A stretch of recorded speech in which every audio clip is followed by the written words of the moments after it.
ના થાપલી કરવાની, ના વણવાની અને ના તમારે કોઈ પણ જાતની મહેનત કરવાની. ઓછા સમયમાં એકદમ હેલ્ધી, ટેસ્ટી, ડ્રાયફ્રૂટથી ભરપૂર ખજૂર બિસ્કિટ.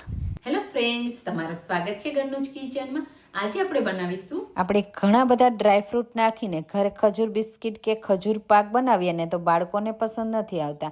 બાળકોને તો બસ ખજૂર બિસ્કિટ જ ખાવા હોય છે. તો આજે આપણે એકદમ હેલ્ધી રીતે ખજૂર સાથે ડ્રાયફ્રૂટથી ભરપૂર અને બિસ્કિટ પણ એડ કરીશું, જેનાથી બાળકો હોશે હોશે ખુશી ખુશી ખાઈ લેશે.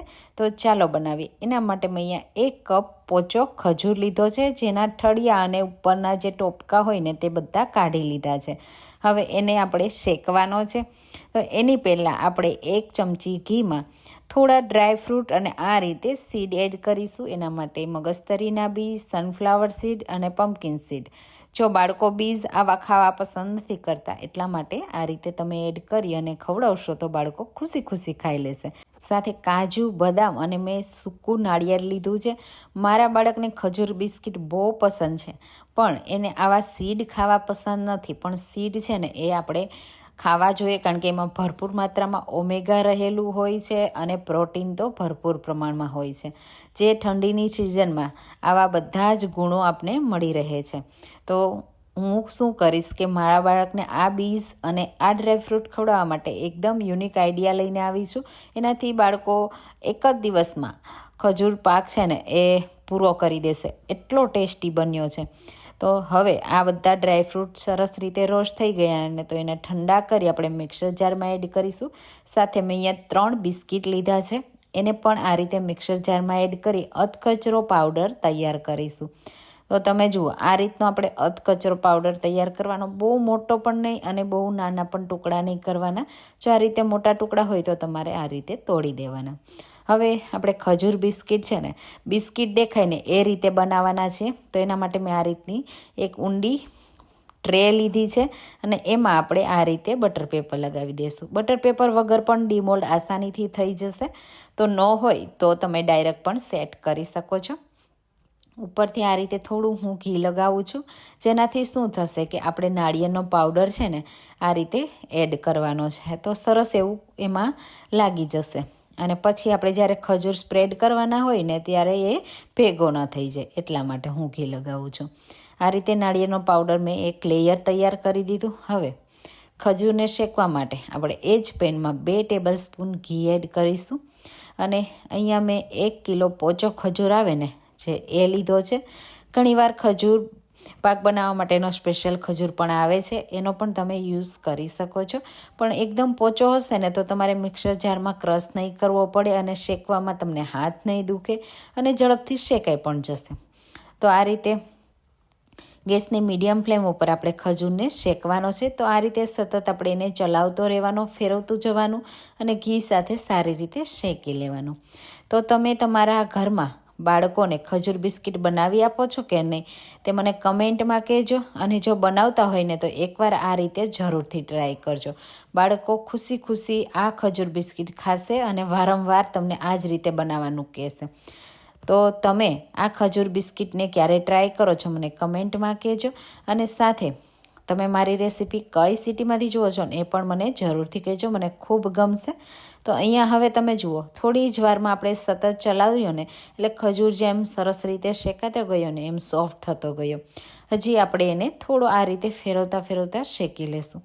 તો ખજૂરને ટોટલ મેં 5 મિનિટ શેક્યો છે, કારણ કે ખજૂર એકદમ પોચો હતો ને એટલે મને શેકતા વાર નથી લાગી.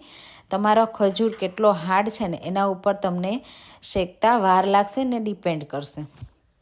તો આ રીતે તમે જુઓ, ઘી પણ સરસ રીતે છૂટું પડી ગયું અને ખજૂરમાં એક સાઈન આવી ગઈ. તો બસ આ રીતે ખજૂરને સારી રીતે શેકી લેવાનો, સોફ્ટ થઈ જવો જોઈએ. અને આ રીતે ભેગો કરીએ ને તો સારી રીતે ભેગો પણ થઈ જવો જોઈએ. બસ ત્યાં સુધી આપણે ખજૂરને શેકવાનો. હવે ખજૂરને હું 3 લેયરમાં તૈયાર કરવાની છું ખજૂર બિસ્કિટને. તો આપણે આ રીતે 3 ભાગમાં ખજૂર બિસ્કિટના આ રીતે ખજૂરને ભાગ કરશું. અને 2 છે ને એ મોટા થોડા રાખીશું અને 1 લેયરને આપણે નાનું તૈયાર કરીશું.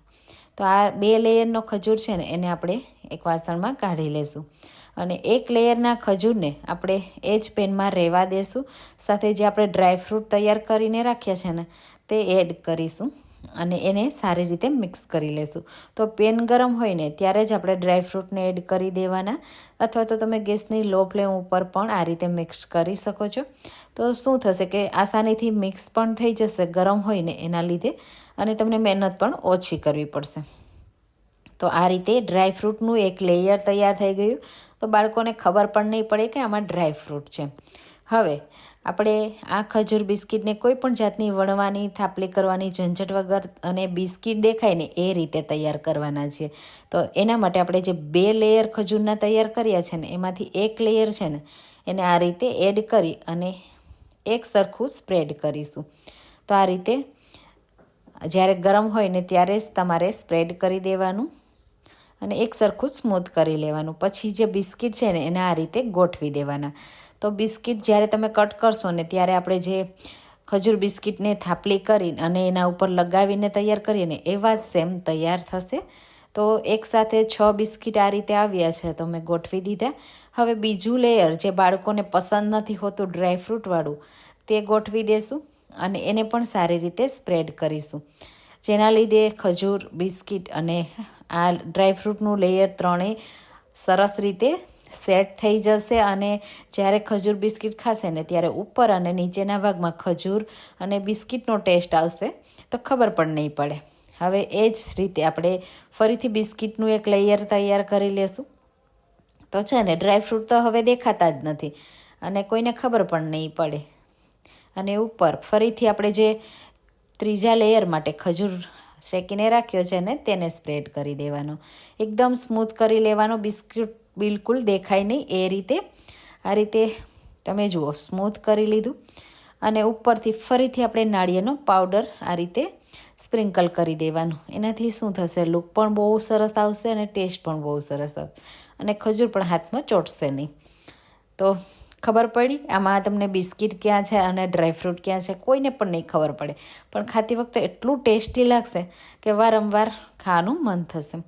હવે આ ખજૂરને આપણે 3 લેયરમાં તૈયાર કર્યો છે ને તો એને ઠંડો થતાં વાર લાગશે. તો મેં 2 કલાક માટે ઠંડો થવા દીધો. પછી તમે આ રીતે ડાયરેક્ટ ટ્રેમાં કટ કરી શકો, બહાર ડિમોલ્ડ કરીને પણ તૈયાર કરી શકાય.